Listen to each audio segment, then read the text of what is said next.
Welcome everyone to the celebration of life of Mark Asburry. We're very glad that you're here.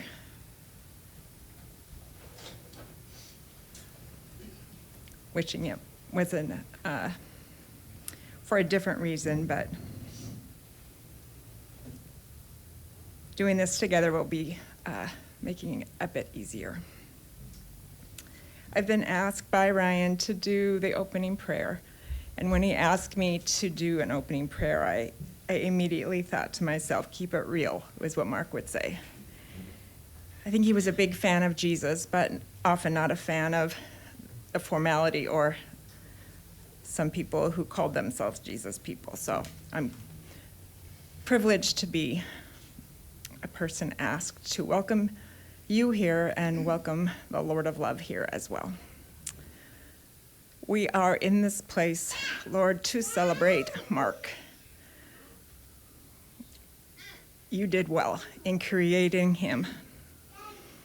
I love this obituary that was written. I love the character qualities outlined here. Mark was a reflection of you in many, many ways. He had your heart for people. He had your heart of service. He had your heart and your eyes for beauty.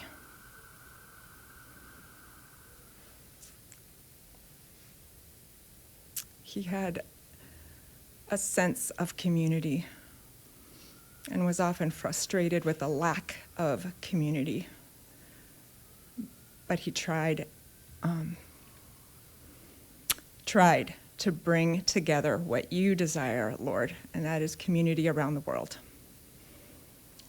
Thank you for the ways you displayed your splendor. You are welcome here, and we give you thanks. Amen.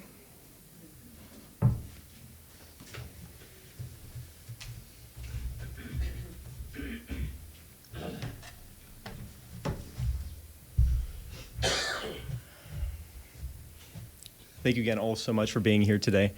I'd like to start, as I said, and you've seen the program, some of the family will be speaking, and then we're going to open it up. If anyone had some additional thoughts and memories they wanted to share. As we do that, there are many people who couldn't be here today in such short notice. So graciously, Mark's friend in the back there, Ross and Mark, have assisted us with filming this event as well as recording. So if you come up or if you would like to stay in your seats, we can bring the microphone to you, but please speak directly and we'll be able to share this with everyone. I'd like to start with a reading of his obituary. So, Mark's story. Mark Edward Asburry, 57, passed away on May 20th, 2022 at Kaiser Westside Medical Center. He battled with many medical issues over the years that he faced courageously with a smile. Mark was born on May 13th, 1965 in Portland, Oregon, and was the first of two children born to Kenneth and Charlotte Asburry. He was raised in Portland, graduating from Benson High School with the class of 1983. Immediately after high school, he joined the workforce, working on a horse farm in Sherwood. Mark worked as a mechanic before he started his own excavation company in the late 1980s. He had two children who he loved dearly, a daughter, Ashton, and a son, Ryan. Mark enjoyed keeping his family and friends laughing and could find humor in the most mundane life circumstances. Mark seldom met a problem that he didn't have a solution for or a situation he couldn't improve upon. He was everlastingly curious about the world, had an unlimited supply of information, and was always the first to lend a helping hand or a word of encouragement to those around him. He was a lifelong hard worker and valuable volunteer for the Portland Rose Festival for many years. He cherished the meaningful relationships and connections he made at those events. He enjoyed gardening. He had beautiful flowers and trees and was always looking for more opportunities to engage more meaningfully with life. His most recent endeavor was to be sailing. Above all, Mark loves spending time with his children and family. We have lost a vital, vibrant, and never to be forgotten man.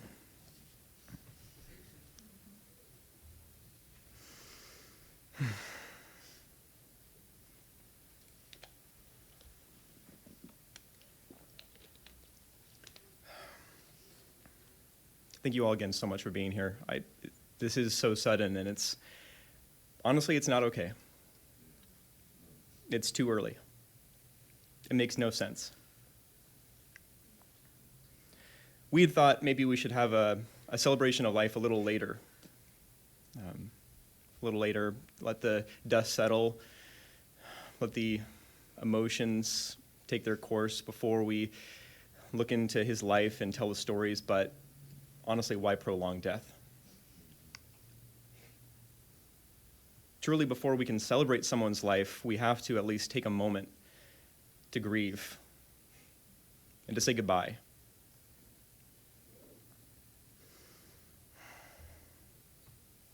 Depending on what you believe, and I do myself, he may be here for a little longer to listen to us send him off. I wish, and I know many of us in the room have the same feeling, that we just had one opportunity, one more time to say goodbye.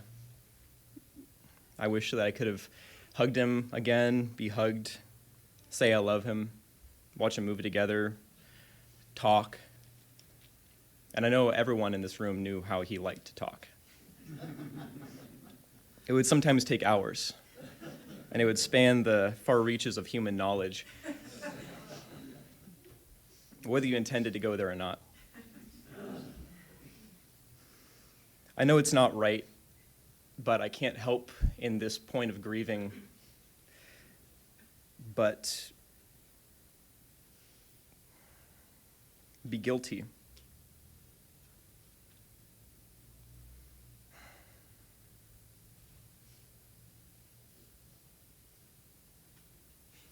I feel like maybe that last call that I had with him on his birthday just 2 weeks ago, if I had known that this was coming, that I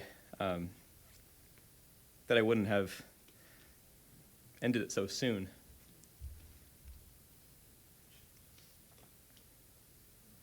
But it's not fair and it's not true, actually. I looked back on our call log and I saw we talked for 2.5 hours. 2 hours and 24 minutes is how long we talked, and we talked about everything then. All the usual topics. I made special care, and I told my wife this afterwards, because calls seldom go this way anymore, to make special care that we ended on a high note. I pulled him back from politics and other unsavory conversation topics that he wanted to drift over to, and I would ask him just, what are you excited about right now, and what have you been liking to do, and have you met anyone new recently? And I told him about the good news that I had to share about how life was going really well on our end of the world, and try to talk about plans about meeting up and maybe having him visit for a while. We were going to take the train in just another week here. That's what our plan was, to come visit. The last time I'd seen him was Thanksgiving.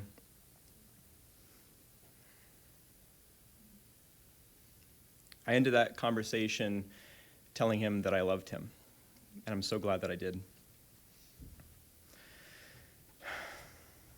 I love my dad, and though he rarely said the words, I know he loved me too. He was the kindest and most generous man I could have possibly had on my corner. For example, in college, I had my first car accident. I got ran off the road and fishtailed into a tree and just tore the truck apart. I called my dad to tell him about it and told him that I was going to call insurance and call a tow truck and take care of it. And he said, "No, that's just going to run up your premium." And then he took the rest of the afternoon off, hooked up a trailer, and drove 2 hours south to winch me out of a ditch. And then 2 hours back to his shop where he helped me fix my truck.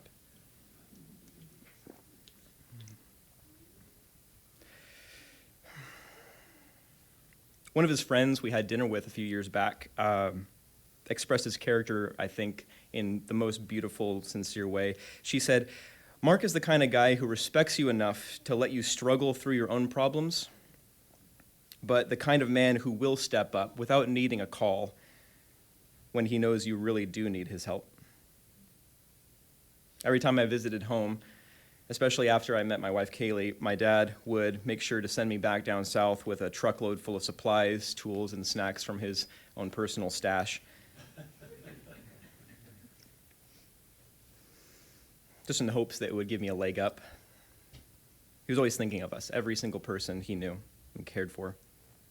Always picking something up because he thought about someone it might help.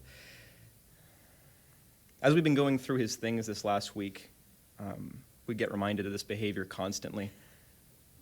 For example, he and my aunt Linda recently talked about the idea of making mini greenhouses for her garden out of clear umbrellas. She must have said that she loved the idea because, lo and behold, surprise, there's a stack of 15 in his room waiting for you.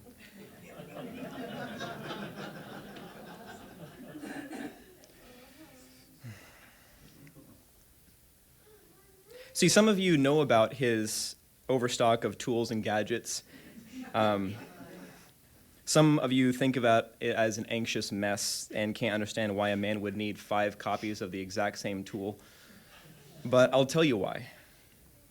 The first one he uses to get the job done. And then there's always a backup. That's 2. So the show can go on. The other 3 he keeps in case a buddy needs to borrow one. And that's exactly what he was like. He wanted to help, and he was proud to be known as dependable.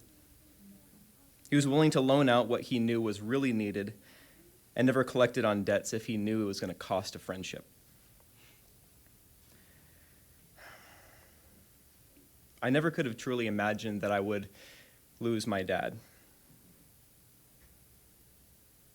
He was an anchor in my life, a steadfast truth that I could always return to when life felt like it was changing too quickly.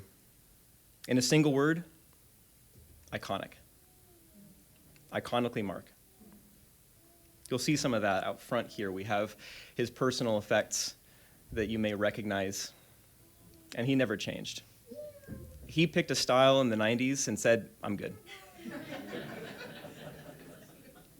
Many of you know him for his car shirts, his cowboy gear, his Leathermans, stacks of them. His leather jacket we have, his big yellow jacket, the raincoat that he wore to almost every single event that he was asked to be at. I can't yet grasp the idea that he won't continue to be there for me. And I've gotten so many expressions of condolence over this last week. People sorry for my loss, but I don't feel like I've truly lost a father. You see, you lose something when you don't know where it is. But I know exactly where my father is. And that is what is important today. I will miss hugging him.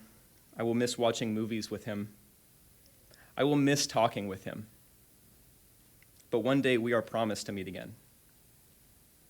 I love my father every day that I had him for, and I'm grateful for each one. We should all be so grateful that we shared good days with Mark.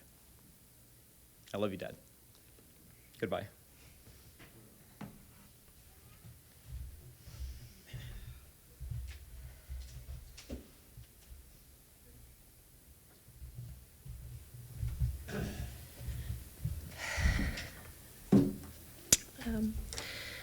I just want to echo what Ryan said and thank everyone for being here. It's never an easy place to be, but seeing everybody and knowing that he had so many people that appreciated who he was and who knew the same person that we knew. It makes a big difference. Sometimes I felt like the person that my dad was that I only saw a particular side of him, but it's become clearer in the past few years that I think he really was so genuinely himself that everyone really knew the type of person that he was and all his funny little quirks and habits. And it's also comforting to know that all those things that I will remember, others will too. So I'm just very grateful for you all. It's always a difficult thing trying to figure out what to say, the essential things that make up a person and how to really summarize them. And fortunately, my very eloquent brother did a great job. So there's really only a little bit left for me to say. When I was trying to decide what things really captured my dad and what I would particularly remember, I was having a hard time narrowing it down because he had so many interests and he knew a little about a lot and never hesitated to talk about any of those topics with anybody he could. He was someone who loved to laugh, and he had his very own unique brand of humor that he loved to share. He could find the humor in almost anything, and if he had an opportunity to share a joke or laugh with someone or share a piece of knowledge or a piece of equipment or a tool or anything he had in his possession, he was always happy to take that opportunity to share. One of the things I always really appreciated about him was we never had to talk about anything in particular. You know, our conversations spanned many, many topics, and most of our conversations started as though we were already in the middle of one. He was not a big fan of starting a conversation by just saying, "Hi, how are you?" It was always, "What do you think about this show that just came on?" Or, you know, it was always something very specific that was on his mind, and then it would just take off from there. There were so many conversations, so many funny things that it's hard to choose one that really exemplifies. But one of my favorite topics came up in the last year and a half when we got to start talking about my daughter. One of the last things, when I sent him a picture, I loved sharing videos and photos of her, and one of the things that will always stick with me was, he said, "Wow, when she smiles, you can see it for a mile in the dark." And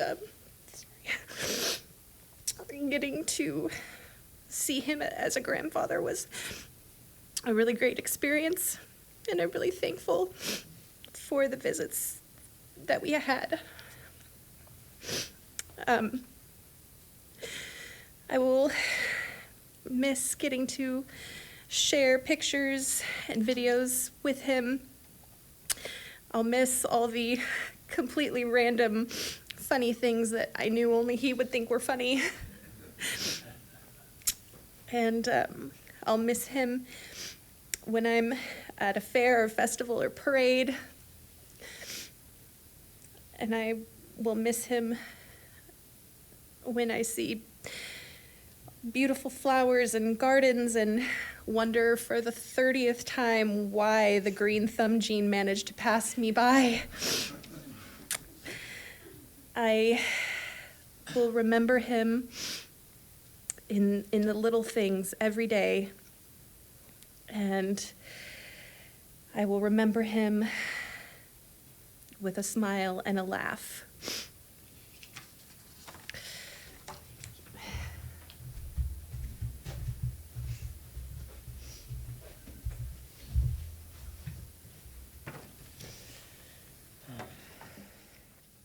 this time, if there's anyone who would like to say a few words, the mic is open.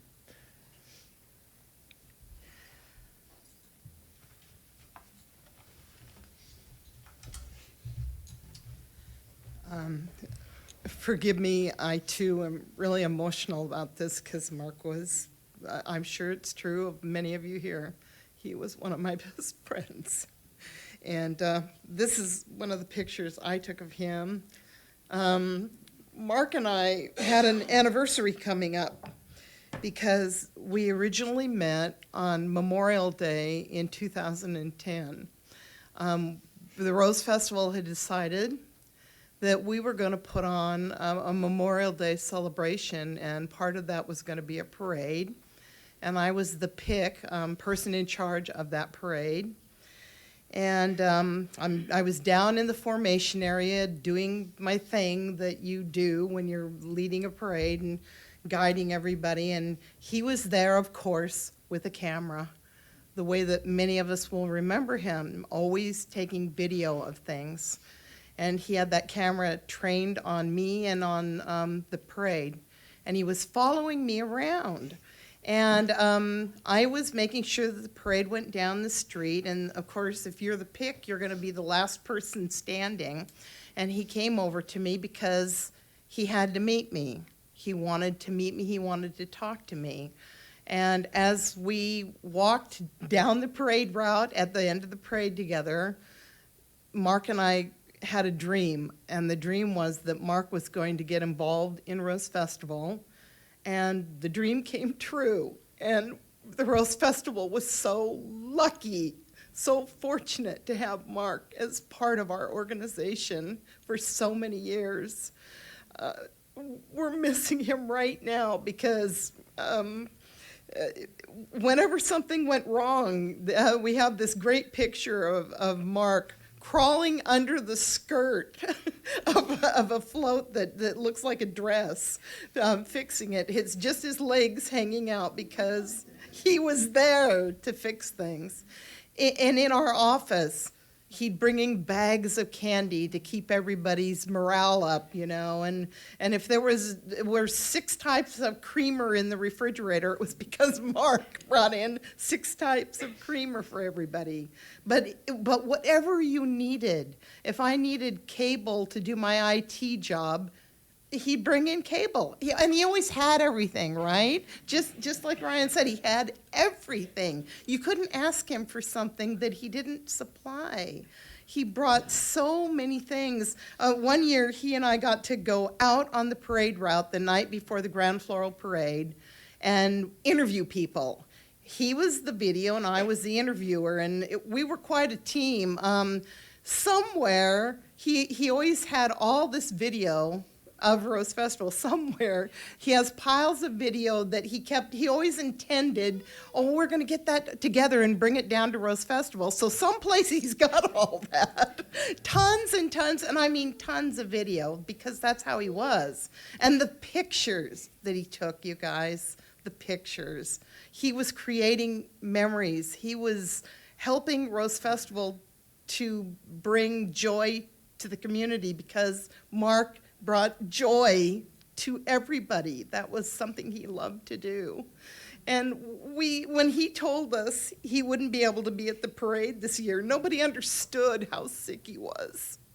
You know, I always said to him, people don't understand that you're sick, Mark, because you look so healthy.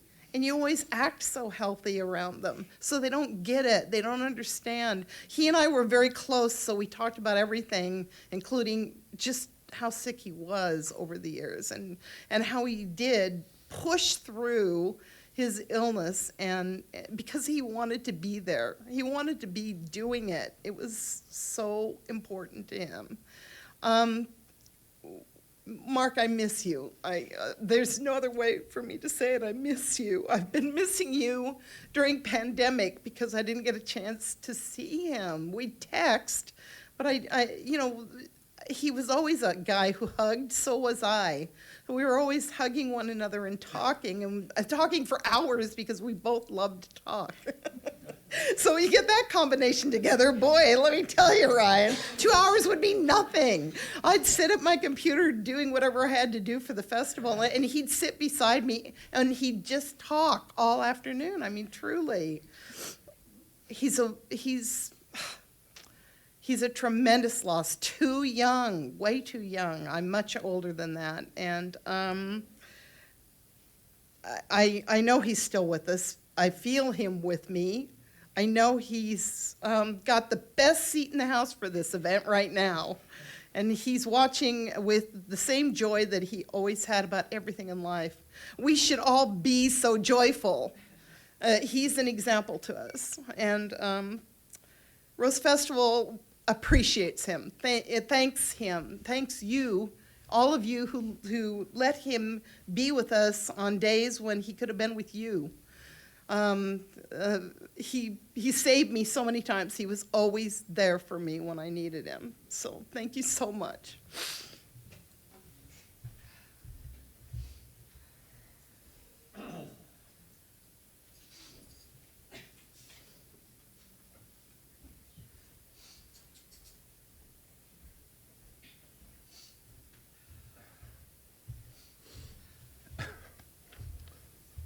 So emotional too. I knew your dad for about 10 years, and of course was in the same field that I was in, because I worked on the equipment that he worked on, same thing, and that's how we got to know each other. He just all of a sudden, out of the blue, just showed up at my shop, and I'm going, I don't know this man, I'm going, and he goes, hey, so I know you do the same work I do, and so we struck up a conversation and just got to really know each other, and we helped each other out. And I made a trip to California a few years back with him. We drove all the way down and back and got to spend some good time with him and talk with him, and knew his heart, and just a man that just was willing to share everything. I mean, just amazing man. And I really kicked myself because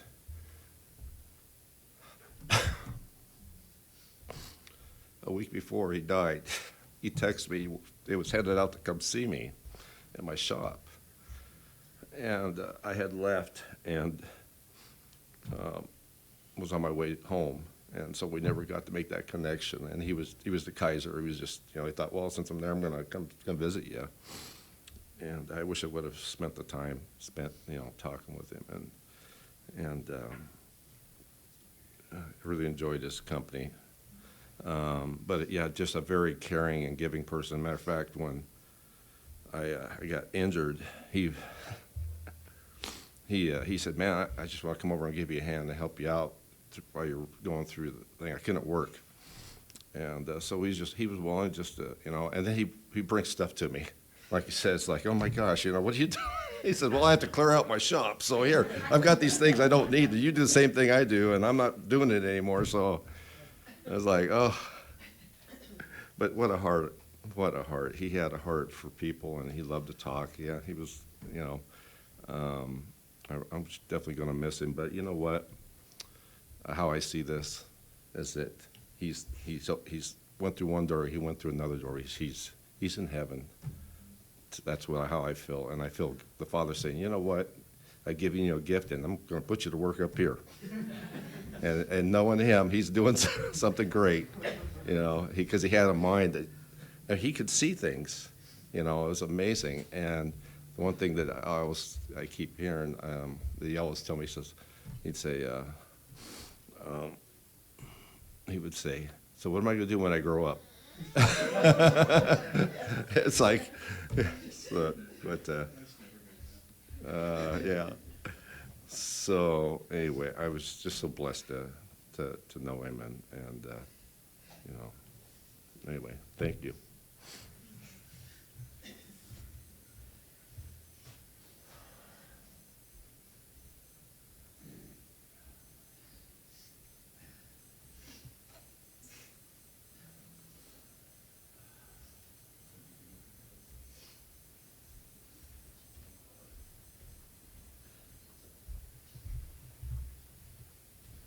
Hi, my name is Mark Walker, and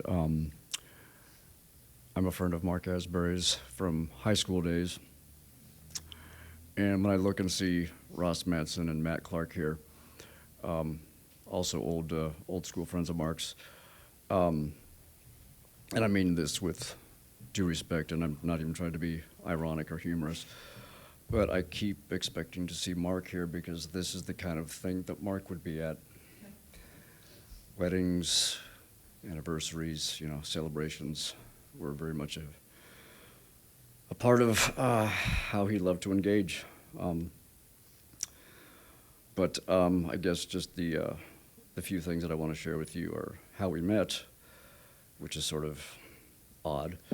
I know Mark Asburry because I was selling speakers. I was about 16 or 17, and these two guys show up to look at these giant bass cabinets. Go figure, Mark would be into something like that. And so they're eyeballing my gear. Maybe I sold them to him. I can't even remember that aspect of it. But what I recall is, I don't know how many of you have experienced the phenomenon of Mark Asburry at age 16, 17, but he already possesses a maturity and a wisdom.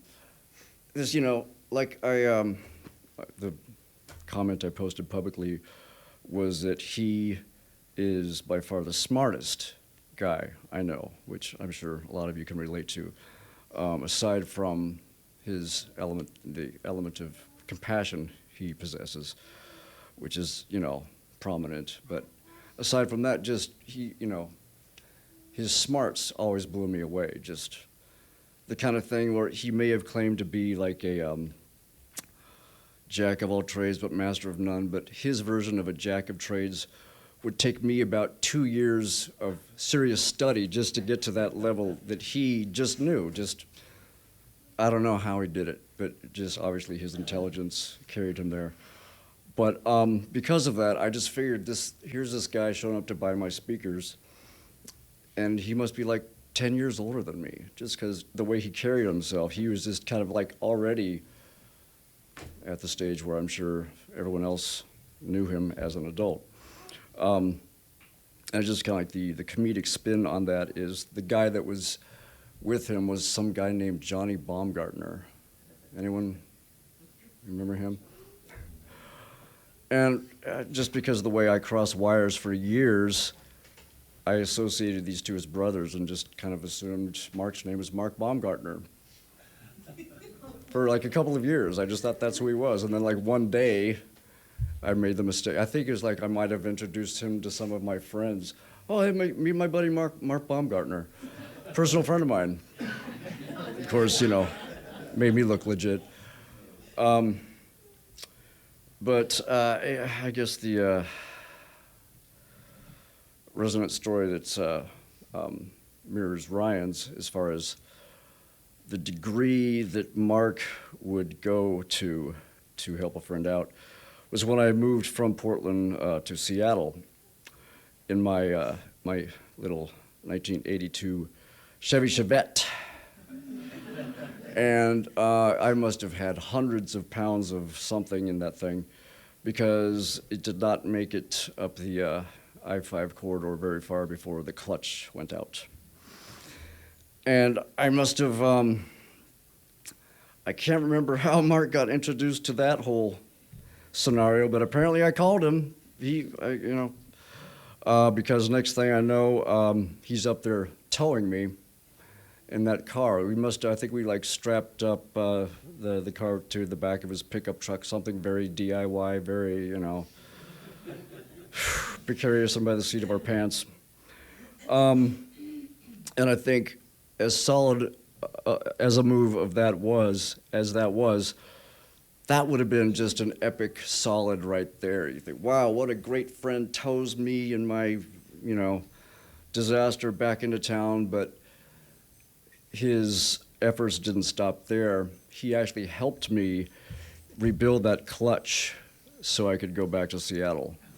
And when I say helped me build that clutch, what that really means is I was the guy that stood there and handed him the tools he needed as he rebuilt my clutch. And it just, I didn't ask him to do that. That just, for him, seemed like the next logical thing you do. Okay, well, here's a situation. Probably like in Ryan's case, you know, can you imagine the thousands of dollars that's going to cost you if you go to a mechanic? No, we're going to rebuild this clutch. And so it was done. And I think I publicly outed him in social media a couple of years ago, reminding him of that event. And say, hey, remember when you did this? And like there's some kind of, you know, back and forth on Facebook or something. And he was so humble about that. He, you know, there's the real version of the story. Mark may have said that we did that, but well, okay, yeah, the actual fact of the matter is I'm here to tell you that actually it was like 99% Mark, and maybe, you know, I was the guy handing him the tools, so. Anyway, it's, I think, having not been as in close touch with Mark over recent years as I would have liked to have been, it was really cool seeing all the awesome things that everyone posted about him in his passing, and just how that same, you know, what I got from it, it was across the board, everybody got that, and it's a real treat to see that just kind of echoing throughout everybody. And thank you all for coming, and Ryan's amazing speech. And just so you all know, this mic can be passed out to the audience if you're not comfortable with standing up here in front of a podium. So, anyone else next?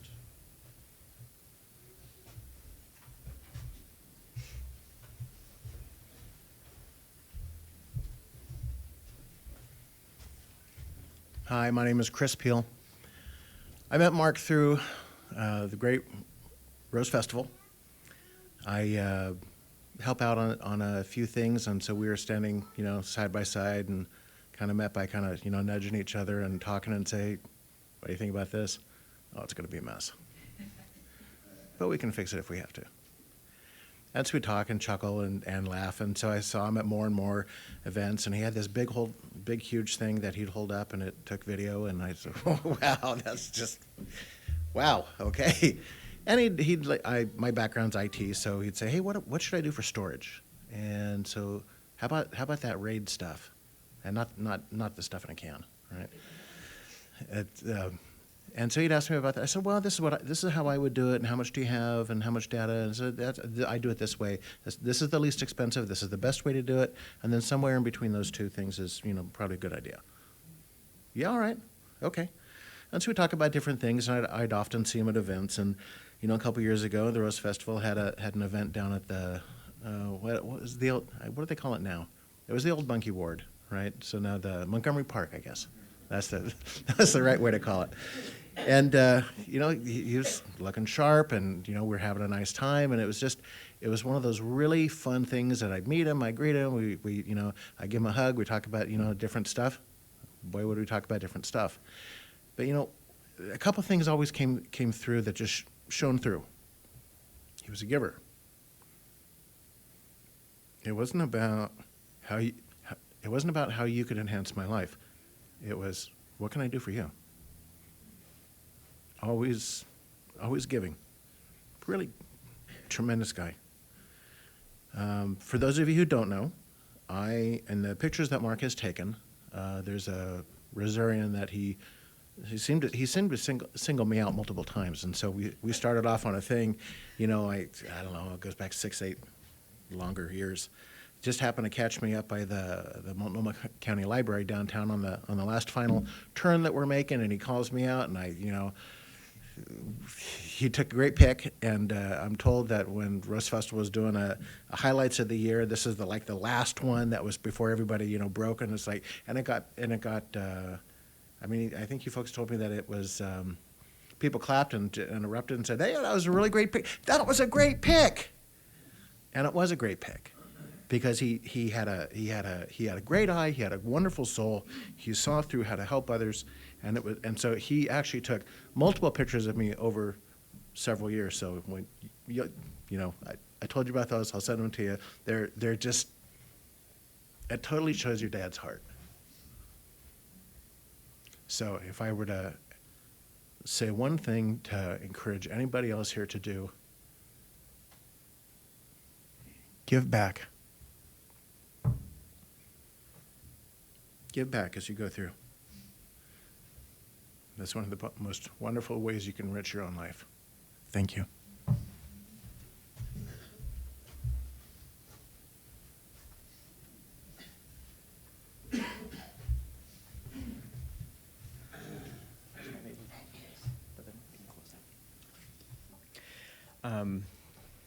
I wanted to close out today by sharing why we chose the quote that we have on the back. And I'm not going to be able to read it, but the movie Big Fish is the only film that I ever watched with my dad, and the only time that I ever saw him tear up. I highly recommend all of you watch if you haven't seen it, but the premise is a father and son connecting again at the end of the father's life, and he has lived a life that was mostly legend. And it's at this point at the end of the film that he's come to understand that those stories are not fake, and he's meeting everyone at his father's funeral and seeing the faces that he only heard about in his dad's wild tales. And he's seeing just how much his father meant to the world, and just how many lives he touched. I don't mean to tarnish his reputation by letting you know that he could cry, but I just wanted to share that that's why.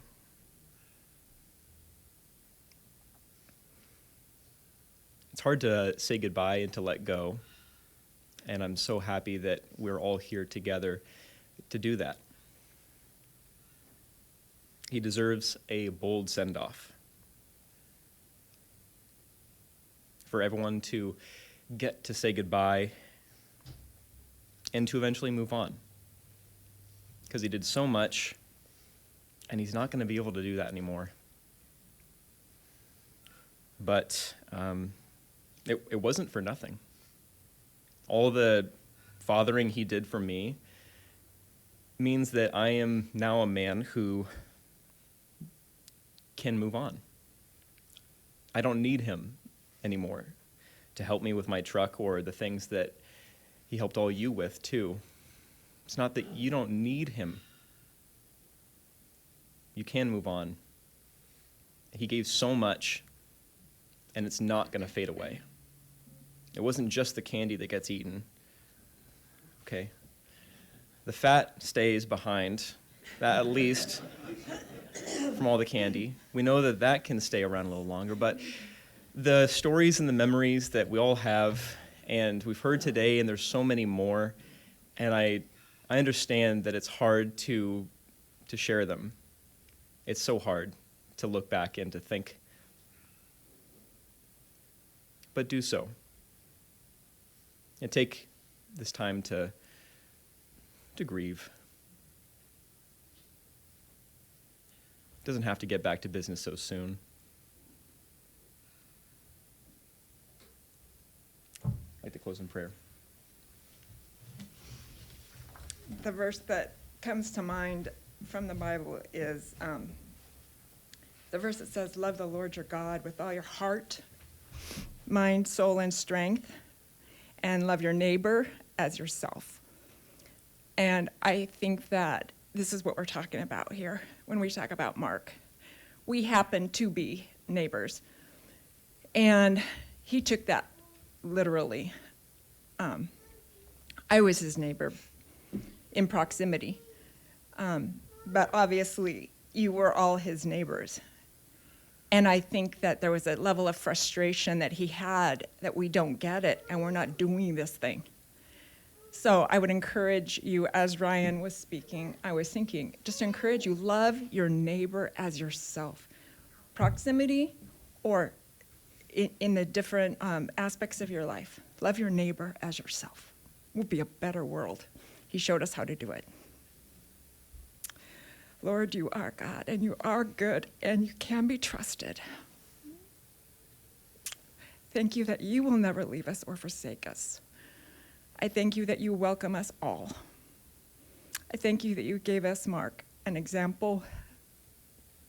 You filled his life with love and joy, curiosity, wisdom, knowledge, a sense of rightness, and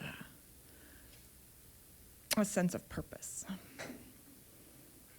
Father, we do give him to you. He is yours. Thank you for Ryan's words that we can go on, we will go on. Show us today, tomorrow, the next day, how to love our neighbors as ourselves, with a love that you fill us with. Mark, you're a good guy and you've made a difference in all of our lives. Thank you for caring and thank you for sharing. In Jesus' name, amen.